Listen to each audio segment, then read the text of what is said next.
Thank you for being our guest at Liftoff, which is a program that sparkled out of silent times during the past month, where we engage in conversations that emulate not only hope, but a way forward.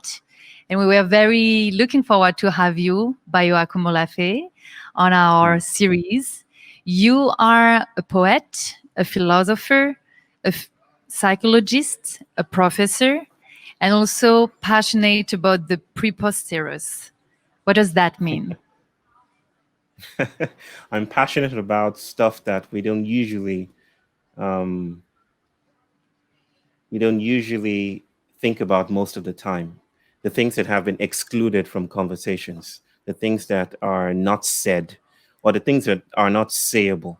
That's what I mean by passionate about the preposterous. And I very much enjoyed your reference to stepping off the highway. And a lot of us feel lost right now currently. And do you think this is a good or a bad thing? Well, I wouldn't stuff it into those boxes, whether it's good or bad. Those binaries can get very limiting. I would think that it's probably necessary. That sometimes we are so found, we are so located or locatable that the voices, the ideas, the problems, the other notions of being in the world are stuffed away, are not visible. I think I spoke with Solin about desensitization yesterday. The idea that when you step into a room for the first time and the room is stinky, you might you might start to acclimatize to that room until someone else steps into that room and then says, "This place is stinky." So I think we need a disruption. Disruption is part of my culture. The idea that confusion precedes clarity.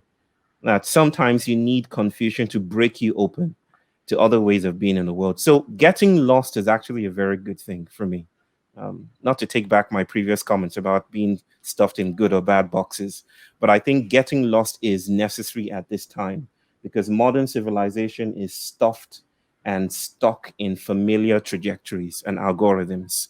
And we need something to break us out of that familiarity. And it is tricky to look outside of the room when you're like in it. And in 2 weeks, we have Lukas Buchholz as a guest. He lived with this indigenous tribe, the Kogi, in the Sierras in South America. And hearing from you reminded me very much about what he is writing about that culture and how they perceive, us as their younger brothers, perceiving the world in a certain way and automatically just being locked into these perspectives. And it's getting harder and harder to take on different perspectives because most of us were just doing the same thing, just in different stages of the development. How do we step out? How can we continue this path that COVID now opened? Well, the first thing to do is not to rush back into the normal, right? The normal is very resilient, and it is right now seeking to co-opt the movements in the world, the disturbances, to tell people it's okay.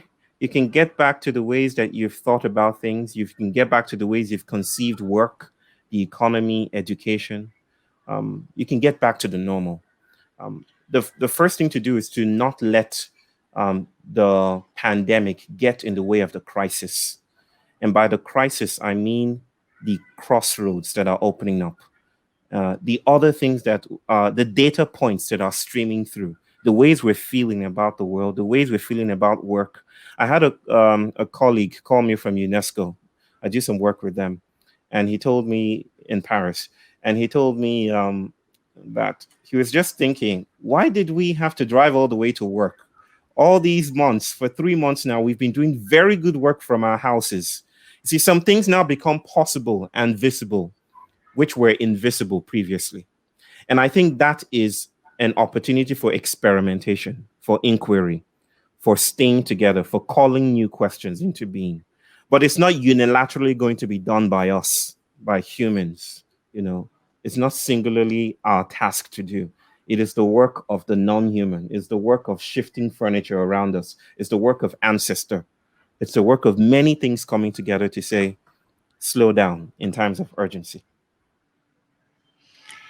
And how can you emulate that on, I would say, almost day-to-day basis? Because we tend to think as the world as being made by humans and individuals and for individuals. So there is very much this notion of individuality, where, as you say, the way to build the world is much more complex.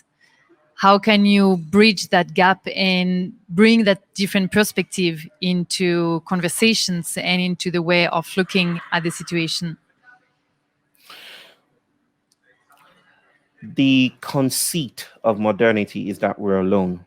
That's the its most prominent lie, if to put it mildly. That we are individuals and that we're disconnected and that our work is to be visible, that we're all we have is our identity, and to be well off in this life is to accumulate much to yourself because that's all you have. You're this single atomized Cartesian product that is disconnected from everything else. I think not just in the sciences, in social sciences, in cultural studies, in indigenous wisdoms, we are learning something different, that we've never, ever been alone. We've never been isolated. You are not an individual per se. You are the aspirations of intergenerational traumas. You are the workings of microbial worlds coming together. You are right now, Solene is not just Solene sitting down. You are the work of the furniture around you. You're the work of the white colored dress that you're wearing, so that we are always intra-connected. One of my mentors would say intra-action, Karen Barad, a professor of feminist studies. We are always connected with the world around us. But that's not what modernity wants us to see. It only wants us to notice the surface. It doesn't want us to see how we spill into things, spill into contexts, and spill into things that are not even imaginable. Well, I don't know how to answer the question that what do we do with this? Because I come from a very humble cosmology. That is not even our place to ask, the question, as if we can actually unilaterally solve our problems. I think there's a place of humility. And humility means, for me, coming down to earth. Literally, humus, falling down to earth. Until we come to a place of falling down to earth, until we learn to situate our feet on the ground, we may not be able to ask new questions. And that's all I'm all about, new questions. Exquisite, rare, sumptuous, orgasmic new questions. So we don't run into thinking we found solutions and then there you go. It's as a son of Africa, I have, and I say this all the time, I have been my people have been the passive recipients of benevolence from the West for a long time. And that has come to us in terms of, we know what to do to help. Please listen to us. We will change how you school. Your cultures are rubbish. The ways that you think or that you've been thinking are not sophisticated enough. The real world is this ego bubble, this egoic realm, and there's nothing else beyond that. And so mountains are leveled, and seas are reclaimed, and people are stuffed into boxes that are named schools, and then their entire universe is disrupted. My work is decolonization. And decolonization doesn't mean going back to an original. Decolonization means, for me, asking new questions about the world that we are in, right? Learning to see our scene, because that's the sticky and most challenging thing to do. Not just to see the world, but to see the way we see the world, to notice our assumptions. Why do I assume that the only way to be with my child, and this is not to disparage schooling, I went to good school, but why do I think, or do I think that the only way to think about children or childhood is to prepare the child to be good adults or good citizens? Is development the way modernity has framed it? Is this the only way to organize society? Where we have good roads and skyscrapers, are these the only ways to talk about human collectives? Should we only frame society around pathology, those who are sane and those who are insane? What are the things we're missing out of by pushing these questions outside of our rooms? So those are the things that I like to dwell with. And they are not just airy-fairy philosophical questions, they're practical explorations of new kinds of living.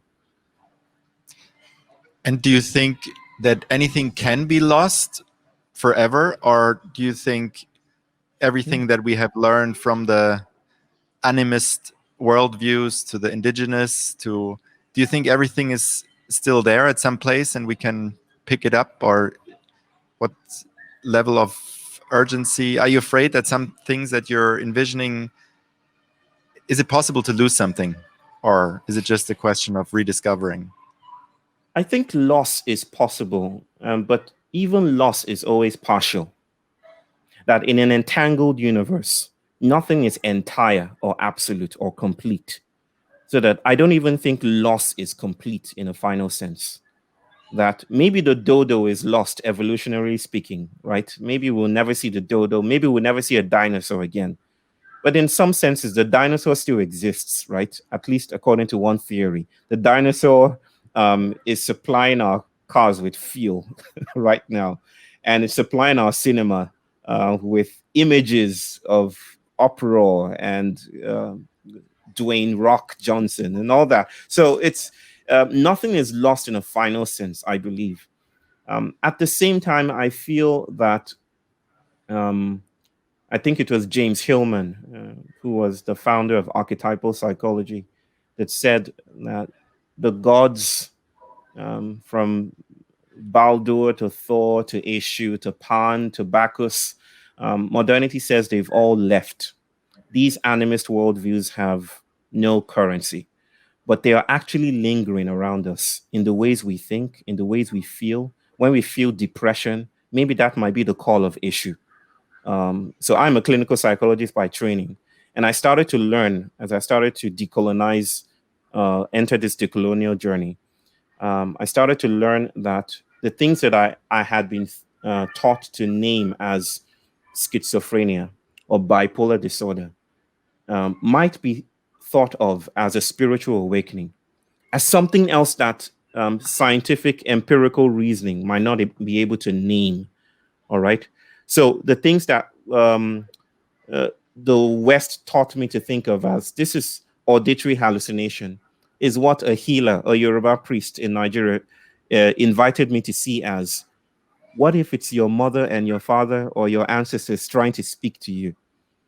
And the scientific worldview, the purist scientist worldview might say, hey, that is not real. That is just bells and whistles. It's not real.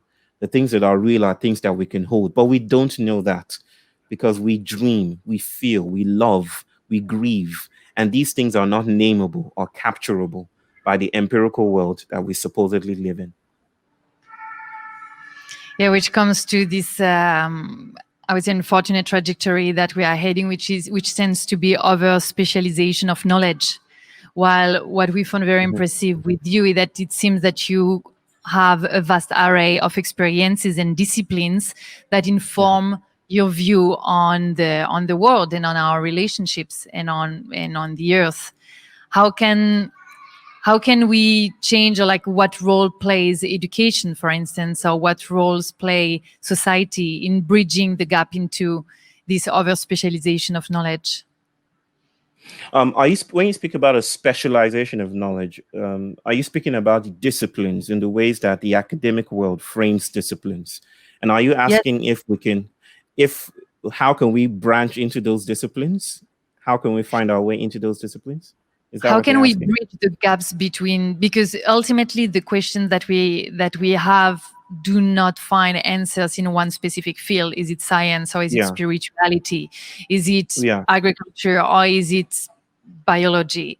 So it Yeah. seems the only way that we can understand how to find solutions or how to evolve together is by bridging different academic fields. Yes, and even beyond that, just not just the academic fields, my sister, but beyond the academic world, beyond the ivory tower. I describe myself as a fugitive. I love that. And for me, it means that there are other places of power, other ways of thinking about knowledge, other ways of framing learning and unlearning, that the people, um, I'm one, I have a PhD. The people like me who own PhDs are not the sources of knowledge, right? They're not the sources and arbiters of knowledge. They're not the judges of what is knowledgeable or what is true and wrong. That our grandmothers can also teach us. In fact, they probably have more to teach us right now than the people that we supposedly look up to. So even beyond the academic world, beyond the university system and the industry, what are the other sites of study that are emerging, that are always there, that we didn't even recognize? Like I can see 2 or 3 people behind you guys. Maybe after my talk, you come together around the table and have some good water. I thought you guys would have some wine or something, but you would have some wine or beer or something. And around you, you start discussing. Who says that is not a site of knowledge production? Who says that is not a fugitive way of studying or conceiving of study? So I think we need to also challenge the colonial bubbles with which we think the world, the categories with which we frame knowledge and learning and knowing. That there are some things that I am learning from my unschooled daughter that I will never learn in the university. And that is the surprise of the animist world, of a world that is entangled and alive and vital, that things come in surprising ways, in ways that we sometimes will never expect. In looking at the premises of what happened over the past months, how can change happen? You and me had talked about the fact that we are not within the system is within us. So if we want that changes to sparkle, how can that happen? Well, to correct that, it's not that we're not in the system. It's the same. We're in the system, and the system is also in us.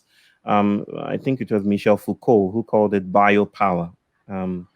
How systems and regimes discipline bodies. That is, when you go through an airport, you might think that you're a discrete body going through an airport and just passing through to your home. But in a sense, the airport is going through you as well. We subject ourselves to the bombast and the invasion of particles and x-rays when we raise up our hands and go through those screenings. And they shape our bodies in many ways. When we pass through the furniture of spaces, we become the furniture of those spaces. They're material thresholds that we reach when we become part of systems. So it's not just that we are, again, it's not just that we are within the systems. The system thinks through us. Our imaginations are limited. That is the liberal humanist myth, that we are free to think about the universe. We can freely imagine solutions, but that's not the case. Um, because imagination is an ecological principle. I'm an eco-psychologist too. So I don't think of minds as situated in our brains. I think of minds as external. That is, the mind is even cognition, the way we think, the way we dream, the way we imagine is a territorial issue. So that we can actually get trapped in patterns of thinking and dreaming that become problematic. So, for instance, in response to the question, how do we solve the problem of the coronavirus? We might say, for instance, that the coronavirus pandemic is an issue with a tiny infinitesimal virus named the coronavirus. And if only we can find a vaccine, we can nullify it and destroy it. But what that hides, what that doesn't tell us, is that how the coronavirus may have come into being is predicated on abuse, on how we've abused the planet, how we've used other species, how we've pushed other species into wet markets and stacked them upon each other, how we've invaded ecological terrains and broken, the harmony in those places. And those viruses now jump, zoological transfer. They jump into our own bodies. Now, in trying to reassert our mastery over the world, we are repeating the crisis. Even if we find a vaccine, I don't think that the problem of anthropocentrism, which gave rise to this pandemic in many parts, I don't think that problem is going to be addressed. Just hold on 1 second. We have some internet interruptions. Okay. Can you hear us now? I can. Yeah. Just, how does it? Just let's hold 1 second. Yeah. We can edit this out. Can you close the window? Perfect. Yeah, No now problem. Now it seems smoother again. Okay, much better. Okay. Going back to what you said with spaces and sitting these at the tables and engaging and learning from anyone, unintentional. I think this marginalization that we all need to go towards a goal, find a solution, do something here, do something there, optimize ourselves, always have like we had this topic last week here in Berlin because this hotel, or we were mainly inspired by the city and by the freedom it offered us 20 years ago, with all of the unoccupied spaces, the ideas that could evolve by just having physical rooms to enter. And we're very much trying to somehow support that we keep these spaces that are not optimized either for profitability or optimized for culture that is paid for, but just actually, to give us this time to not work on a specific goal. Is this something worth doing, or are you saying, like with the airport, if you can walk into any space? I mean, what is ownership anyways?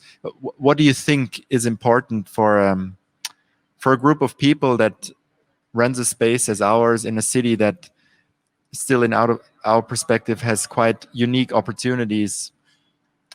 What do you think is worth engaging now actively, apart from slowing down? And so let me tell you what I mean by slowing down. Okay, I don't mean reducing the speed of what we're doing. When I say slow down, the times are urgent, let us slow down. I don't mean go on a break or do yoga more often or take a vacation.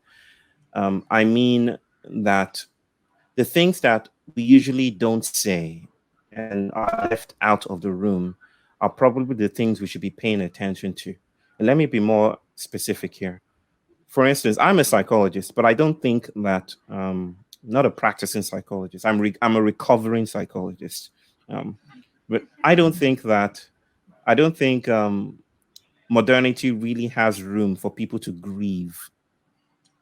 Can you guys hear me? Can you hear me? Yeah. Is everything internet good? Okay. Almost. I don't think there's room. But we can hear you almost. Well. Okay. I don't think modernity has room for grieving. That the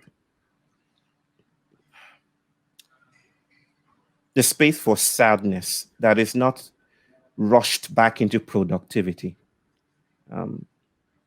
I was trained to get people back into the rat race, right? You're sad. Oh, okay.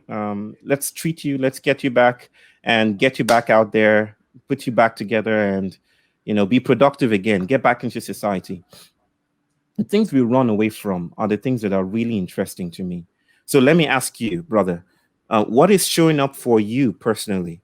You may not want to share your personal feelings about what's what's emerging for you around the pandemic, but what are the things that you find is emerging that you can only share with maybe your loved one, that it's not something that you feel is allowed in society at large. Um, you might just want to think about that. It's a rhetorical question. You don't need to tell me. Um, um, you want to say something? You want to respond to that?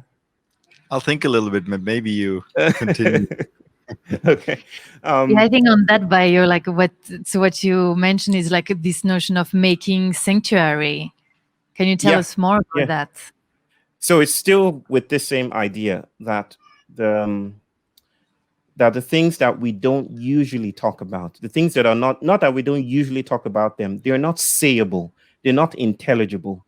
Our grieving, our sense of loss, our sense that maybe there's something wrong with the monotheistic homogeneity of society. Do I want to wake up at this time and go to work? Who do I share my feelings with? These ideas that we're bereaved and we're suffering in silent ways, that the arrangement of society does not allow us to share and notice, is vital in my work. And I feel that's what I mean by making sanctuary. And I borrow this concept of making sanctuary from medieval times when in 17th century England, I think it died in 1623 in England when it was legislated out of power. But there were no lawyers then. And in those days, if you were accused of killing someone, for instance, you would run to a church and you would hold an aspect of the church, maybe the pillar or the door knocker, and you would say, I claim sanctuary. And if you're a fugitive, they would grant you access into the sanctuary.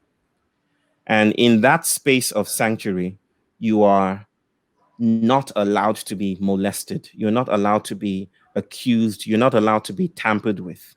And then you're sent on exile. Okay. I feel that that idea that the world isn't flat, that there are some places you can go to that is outside of, or it has a fugitive relationship with the way modernity is arranged. We need those kinds of places again. I think we need places like your hotel, maybe, where people can gather and have conversations that are not allowed outside of its walls, where people can study and pose new questions, where people can share their dreams with one another, where people can say, you know what, let's plant food. And then you tell me the recipe of how you are planting your food, and I'll share my recipe with you. Because modernity cannot guarantee justice. The very structure of the system is designed inadvertently, probably, to proliferate death and dead Black bodies, especially. And so what do we do with that? Do we continue to depend and appeal to the system to support our dreams for equality? Or do we find our way out? Do we look for other ways of being in the world, other spaces of power altogether? This is what I mean by making sanctuary. That we've maybe justice is not enough. Maybe we need to be transformed. And maybe by asking new questions, we might find our way there. And that's what you mean with post-activism? Yes. Post-activism, I don't mean by post-activism some superior form of activism. I don't mean we've abandoned contemporary concerns for equality. I don't mean identity politics is evil. I don't mean any of that. I don't mean to disparage any of the very strong, which in some ways I'm part of, strong movements of resistance that are demanding hope for people, and a better life for people. I come from a country that has been doing this for years and knows how to do it.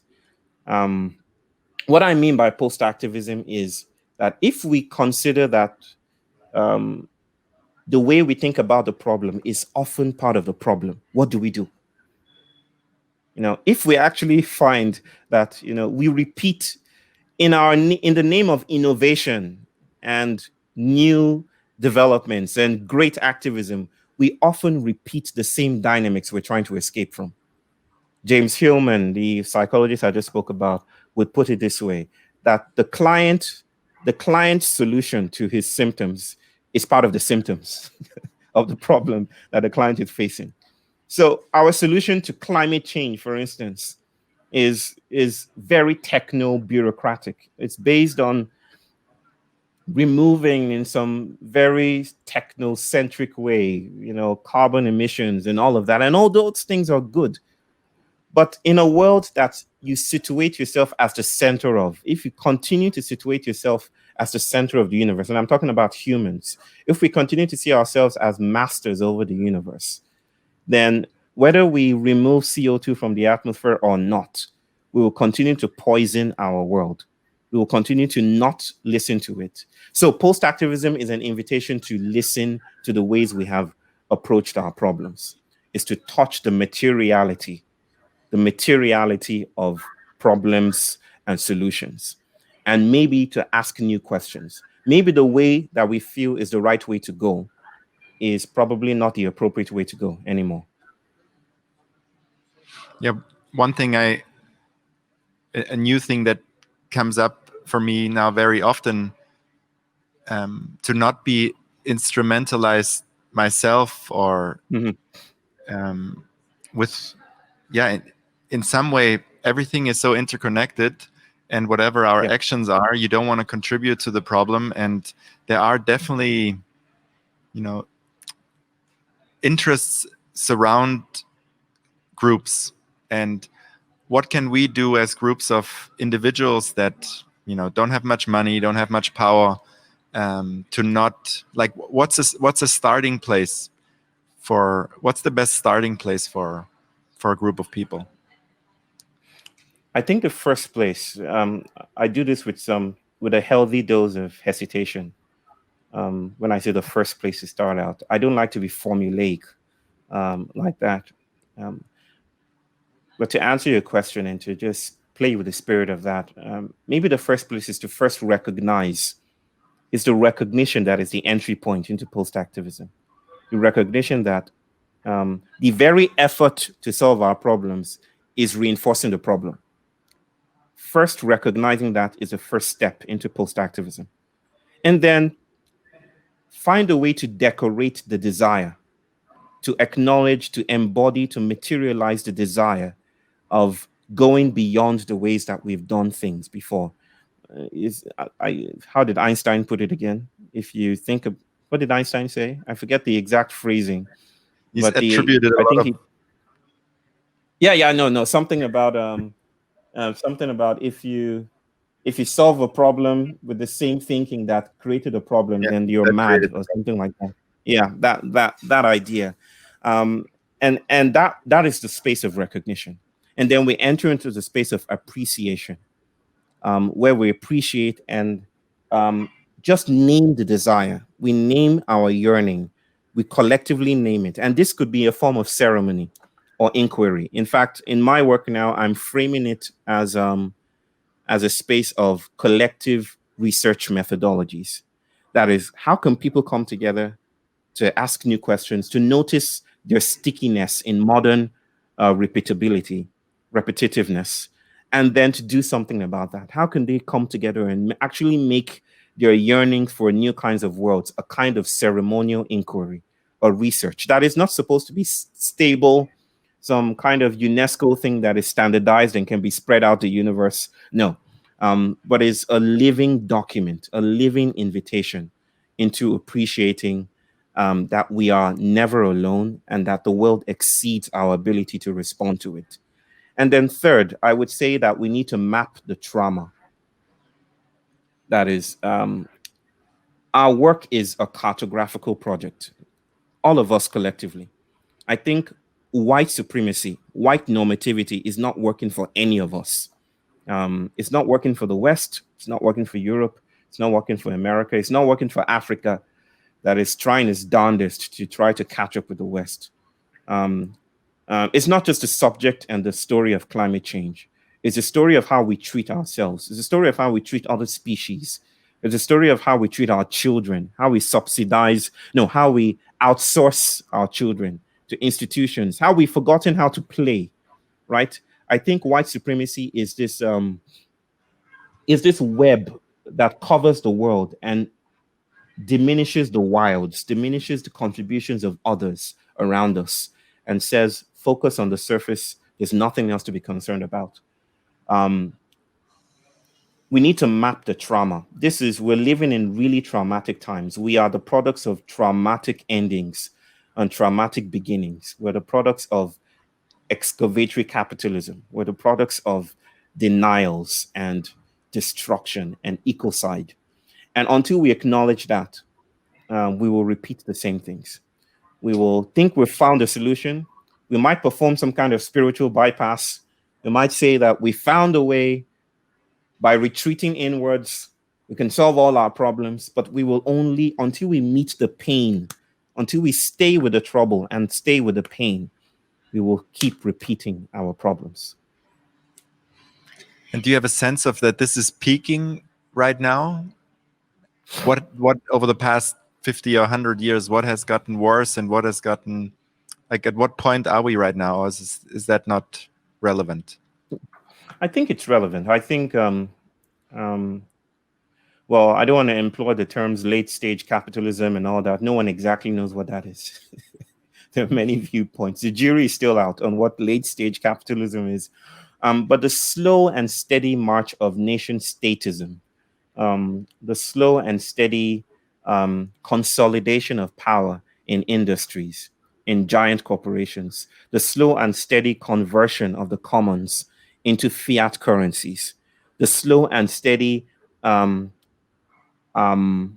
exclusion of indigenous peoples, the slow and steady consolidation of power in billionaires and trillionaires and all of that. No, I don't think there's a trillionaire yet, but I think there is one about to pop up soon.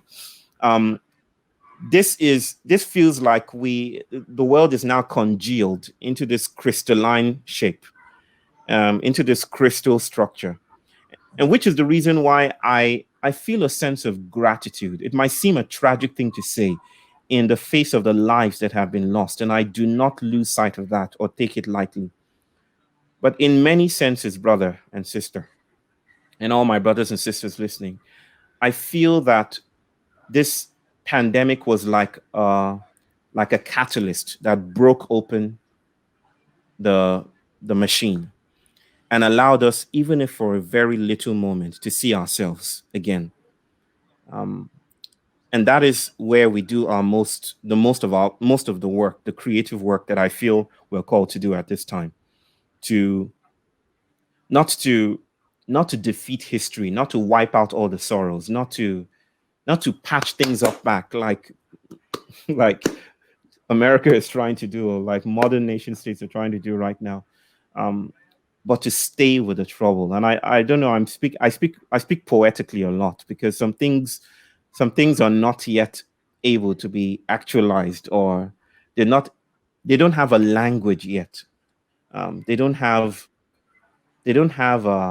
prophetic in a sense. They're messianic. And so I want to invite us to stay with the trouble, to stay with the pain, the trauma of these moments, and not to run away from it, to actually linger with it and let it reshape our bodies, let it reshape our minds, because that's the only way I think we might address the real issues of late stage capitalism or history consolidating itself.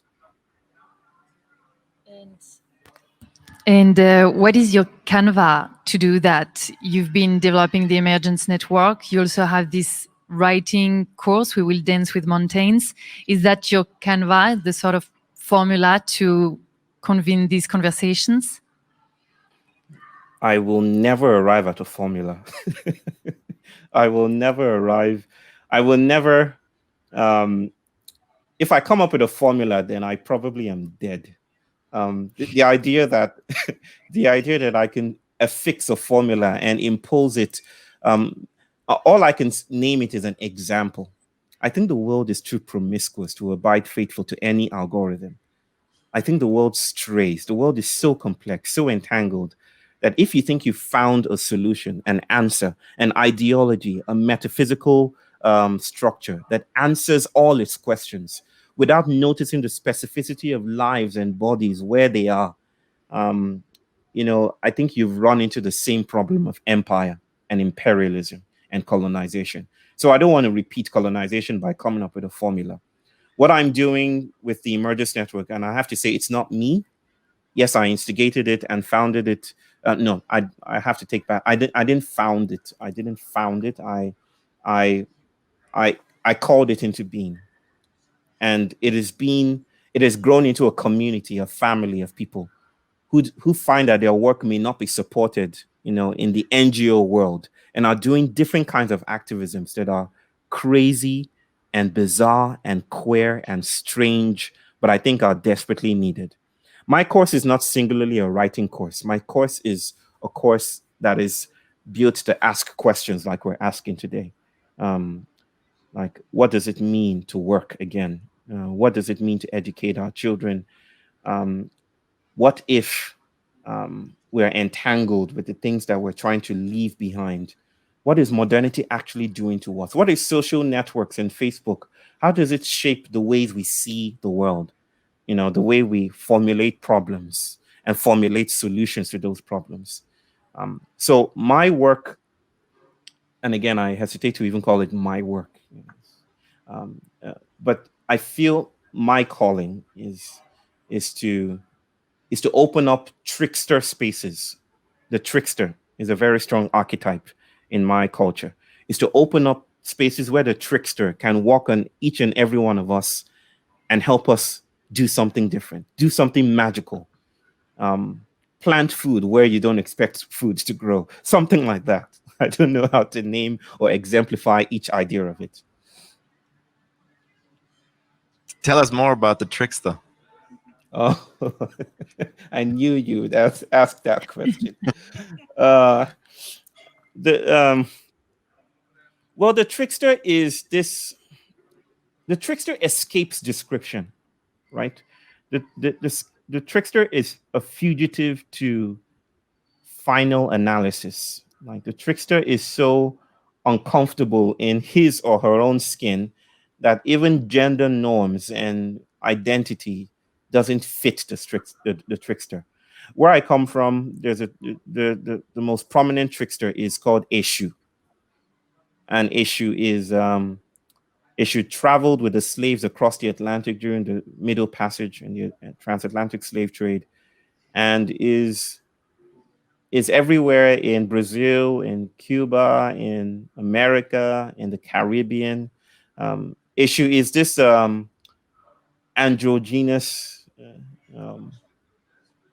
being whose work is to expose the cracks in power, whose work is to disappoint power's claims to exclusivity, whose work is to show that your dual structures, either or, good or bad, right or wrong, righteous and woke, or dead, and complicit, are performances of your impoverishment, of your poverty, and whose work is to invite people and communities into seeing things differently. But don't let me speak so abstract about it. Let me give you a story from where I come from that might exemplify or show what Eshu does or has been known to do. There's a story about two lovers. Think of it as Romeo and Juliet, who swore their love to each other and said, I will love you for eternity, all that stuff, Titanic stuff, romantic stuff. And Eshu is the kind that peeks into a room and hears such conversations and says, oh, you think so? Okay, let's see how that happens. He's like low key. I don't know what tricksters are in Germany, but they're tricksters around the world, I think, in many cultures. And so Eshu heard that conversation and said he was going to do something about it. And so these lovers happen to live in two villages that is divided by a single road. Eshu decided to paint one side of his body black and paint one side of his body white. And then he walked through that road. That's all he did. He just walked slowly across the road, and that was it. And then some people from the one side of the village came out and said, hey, good morning. Did you see that white guy that just passed by? And the other people said, nope, it was a black guy. And he said, no, it was a white guy. No, it was a black guy. And the villagers came together, including those lovers, and they killed themselves. End of story. Now, that might seem a tragic, crazy story to tell, But those are the stories that attend the idea of the trickster, that you think you're confident in your solutions. You think you're confident in your cosmologies, in your ideologies. My work is to disappoint your foundation, is to allow you to see differently. And, across many cultures, I'm learning about different tricksters and how they are needed at this time. I think the trickster is the kind of leadership we need at this time. The trickster is the one that opens up spaces where spaces are not supposed to be. Like, I would not have expected that this conversation would be happening in a hotel.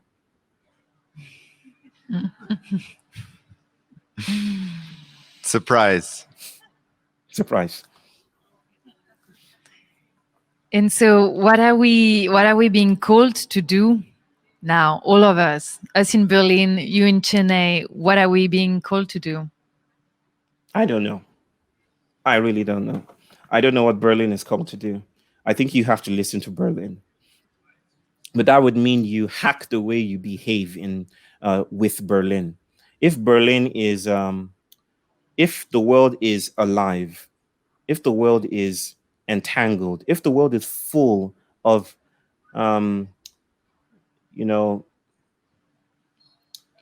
agencies, non-human, more than human, inhuman, if furniture, is not just a tool, if our tools actually use us the way we use our tools, which is just another roundabout way of saying that the world is stunningly, surprisingly alive, then I think that we need to listen to it.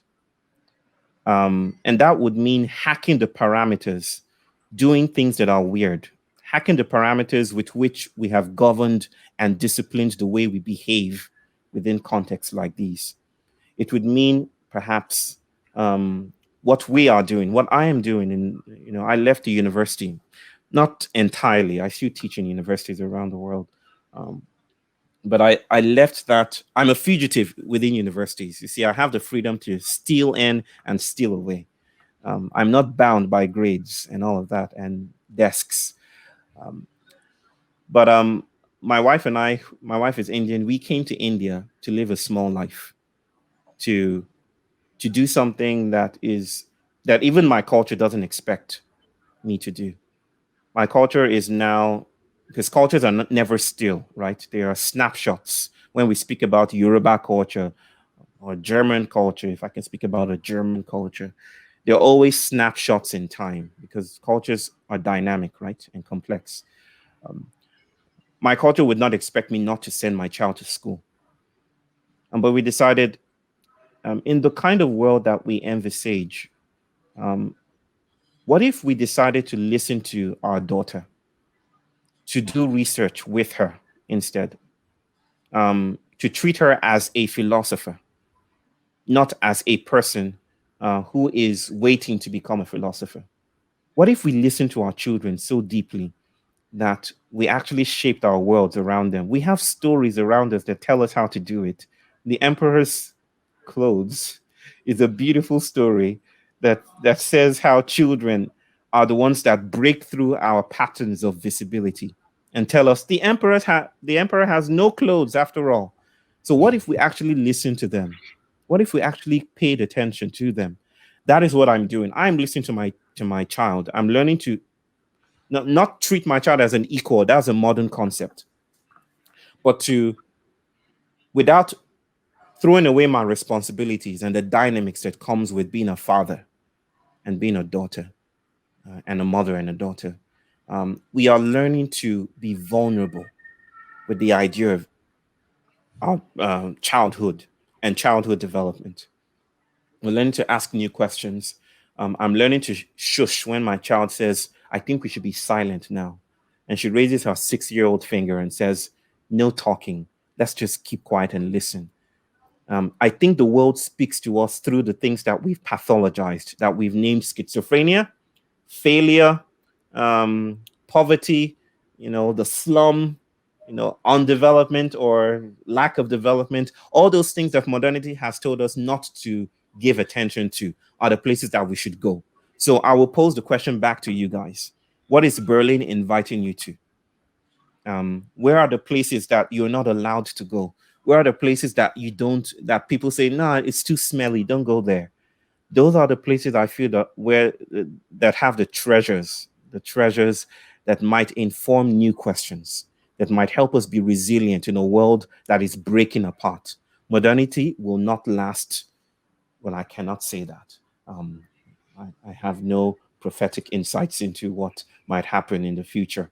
Um, but I think modernity is hollowing out. We are getting tired and exhausted of being human, and we want to assume different shapes. And the only way to do that is to go down, is to fall down to earth, is to allow ourselves to be humiliated. And when that happens, we might find new ways of being in the world. So listen to Berlin. Wow. Wow. So we listen, and you listen to your daughter. At which point do you think it's worth to bring it to some form, to try out something physical, actual, a project? You created the Emergence network. You called it network. Yeah. When is the moment for things to take form and to interconnect? What's the importance of interconnecting us and formalizing ideas into something that we can physically touch or group around? So, brother, nothing in this world comes without tensions. That is, even to formalize the Emergence network is to take a risk. Because how do Indians say it again? I learned this proverb when I came here. Name the color blinds the eye. Name the color and you blind the eye. That is, in the very moment you name a color, you give it a name. That may be useful. It may be instrumental to your purposes. It may be good for that time. But you have excluded the possibility of seeing other colors in that moment, in the hue of colors, that are possible. If you name it blue, then you're not going to see it as anything else. If you name your child ADHD, then even if your child does things that are, that are not ADHD, you would see ADHD-like symptoms there. What did the so-called witches in medieval times? If you were accused of being a witch, you were damned. Hence the phrase, damned if you do, damned if you don't. And they would throw those women into the water. And if they drowned, they were not witches. But if they floated, they were witches. Right? So we have to be careful about quickly formalizing stuff. That's not to say we cannot formalize things. We need to formalize. It's not impractical that we don't name things. We need to name things to be embodied, right? The very fact of being embodied means we have named some things. And yet, I feel there's a space for being gentle with how we proceed. What we are doing with the Emergence Network for now is we are currently experimenting with patterns of visibility. So let me just do a little bit of analysis here. It was the French philosopher Deleuze who spoke about a politics of imperceptibility and the politics of recognition. What that means is, in the very effort to be seen by the city, by a powerful authority, we risk joining those powers. Like those people who rushed into the Bastille during the French Revolution became part of the French powers, the authority figures, because they left the throne intact and they made way for Napoleon Bonaparte to become the new emperor, right? So in that sense, we need to be careful about quickly rushing into solutions. So what we're doing with this politics of imperceptibility, which is another way of saying invisibility, is that we're trying to find ways to connect, like you are doing, I feel. The much that I've read about what you're doing.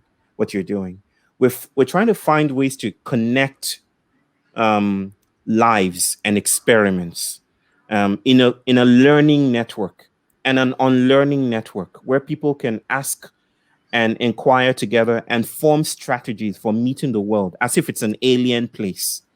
So we're connecting activists or post-activists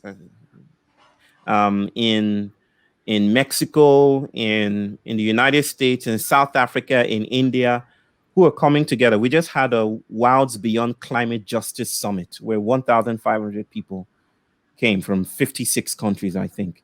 And they were asking abominable questions like, what if we thought beyond climate justice? Instead of sticking to the highway, the modern linearity, the track of progress, what if we branched out into the crossroads? What if we found other ways of playing with the problem? How can that inspire us to be in the world instead of rushing into solutions? So those are the things we're trying to do. That's the politics of invisibility. We're not trying to be known. We're not trying to appeal to the White House. We're not trying to appeal to UNESCO. We're not trying to appeal to some authority figure out there.